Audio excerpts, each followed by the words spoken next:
زمانگ والد سے حضرت مدیم سے رحمت اللہ علیہ کرا مرض وفات کیوں نے وزل دیر فکرمند نماتے بھی چینی مو خدا دالوم اخلاص سرا شروع کرے و مونگی چی دینا فیدہ ورسی و اللہ والا دیر وجود ورکا او دالوم شرگڑار دے کی برکات و دائی علمی خدمات خکار دی ویا سنے چی دا استدراج دی اور شرط اللہ مبیقہ دی مواخذت چرتا نکی نماوطا مفتی شفیع رحمہ اللہ و دا مولا الیاس رحمت اللہ علیہ دا واقعہ ذکر کرا نردیر خوشحال اشدا کابر ہو جدا کابر خبر اور ان خوشحالی کی پہ ہوا آئی کہ یہ وزنی دیوبند مدرسہ آئے خلاص سر جوڑ شوا اللہ والوجود ورکا زرگون و خلق دائن فیدہ حاصل کرا دعوت تبلیغ کار مولا الیاس سے شروع کا اللہ والوجود ورکا مدینہ منوری تلان مدینہ منورہ کی دا خیال جزد التپاتی کی گو نخوک کی رسول اللہ علیہ وسلم بولی دا یا کشف وزر اسلام اشارہ تو سلطلان سے ہندوستان تو ہندوستان کی مطانا اللہ کا رکھی دی چرا بیدار شوئے کدن دوی چھے زہد مقرر ہم نے علمی کمزوری میں ہم دا چالاکی میں ہم نشتا سکار بازا چکم دیکھو ماں بیا پا دی تشویش کیونو دا مولانا حسین احمد مدنی رحمت اللہ علیہ مشر اور مولانا سید احمد مدنی رحمت اللہ علیہ سر ملاوش ناواتوی تو خودیر خفای تشویش کی داولی ناوی زمان خواہ خدار جزد رسول اللہ سلام بخواہ کی روزی سرائم و مدینہ منورہ کی اسی گم دا بڑے رخی خماتا دا رسول اللہ سلام طرف اشارہ جتے ہندوستان دلان شال دا بتانا کا رخی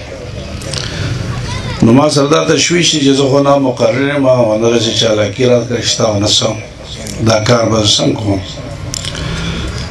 مولانا سید احمد مدنی رحمت اللہ علیہ تپوسو کو ویتا دا سنگ اشارہ دا ما دا اشارہ دارا چی تلار شا اللہ بستانا کار اخلی نائی بدی کی حضرت تشویش خبر نشی چی اللہ بستانا کار اخلی چی پا شان اللہ کار اخلی نسو کی خمانا کولی نشی کہ عالمی نا اللہ دے کار اخلی کہ غیر عالمی اللہ دے کار اخلی کہ چالاکی بھی نوم دے اللہ کار اخلی کہ چالاکی نہیں نوم دے اللہ کار اخلی کہ علمی نوم دے اللہ کار اخلی کہ علمی نہیں خوچی اللہ دے کار اخلی اللہ با دے کار واخلی نرا ہندوستان تو بیر دعوت تبلیغ دائی چکم دے بنیادی کے خودو اور میواتی انتران و آگی سر چکم دے کلمی اور دا منزون و ردیدہ چکم دے دا شروک شیخ حسن جان سے رحمت اللہ علیہ و تقریر کی بیالی کدی چیندے دغی ورزو کی ہندوان و شدی تحریک چلو شدی تحریک کی آگی دولک مسلمانان ہندوان کڑیو مولانا الیاس سے رحمت اللہ علیہ جدا شروع کو نا دولک